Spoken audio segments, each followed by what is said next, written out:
Hi, my name's Dan Jones. I'm with the Philadelphia Student Union, and today we're here reporting on a boycott protest that's going on at the Embassy Suites near the airport. Apparently, the union organization Unite Here attempted to begin organizing hotel workers here at the Embassy Suites, and the Embassy Suites management responded by firing the workers that they were trying to organize and exploiting the other workers and the fact that they don't speak English too well and having them sign petitions saying that they didn't want unions to be organizing them at the Embassy Suites. So what's going on here today? Well, this is a union rally in support of 31 workers who were union members working at this hotel who were permanently locked out of their jobs because they supported the picket line of another union, the laborers union.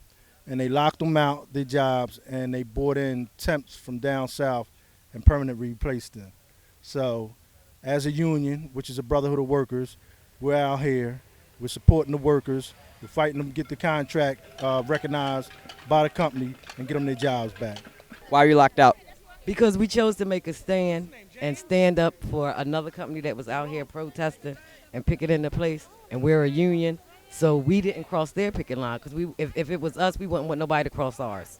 So we didn't cross, so they locked us out. All right, how y'all doing, everybody? I'm Khalid Dobson from the Philadelphia Student Union, and I believe that all these people that worked in these hotels, first of all, should have never been fired for trying to unionize. Unionize, because I feel as though if they weren't allowed to unionize, then the people in there believe that they shouldn't stick together and fight for the benefits that they deserve. What are your demands exactly? What are some of your specific demands of the Embassy Suites? Well, the primary demand is the respect for the contract. The contract was violated. The contract is the protection of the workers. They violated the protection of the workers. And some key issues in the contract that we're in disagreement with, like health plan, things that are imperative to a good contract for us, they were against, just being mean-spirited and greedy. You know, we can't survive if we can't go to the doctors, but you can. We can't afford the health coverage you wanted to give us.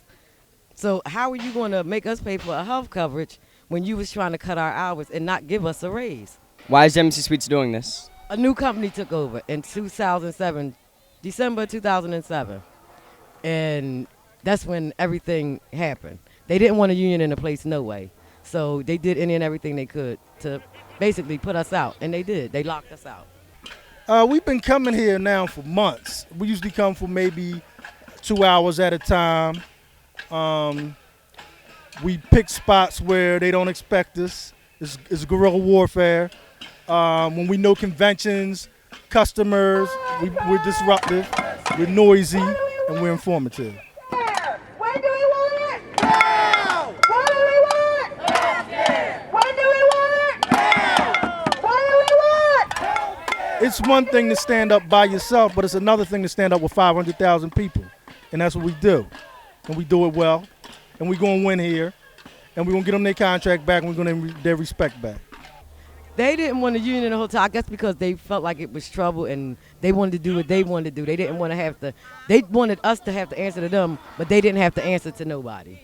And I believe that these people that worked at this hotel should have enough to go home and feed their families and enough to even get transportation. I mean, I believe that none of them really have even enough to afford transportation, especially with gas. So thank y'all for all coming out and supporting them. Ultimately, it will be you next, because the push of the companies is profits. The push of the company ain't respecting dignity of workers. But we're saying that it can be a balance there. You can profit and you can respect workers and they can be treated fairly. And when workers forget that another fight is their fight, it'll come to their doorstep next.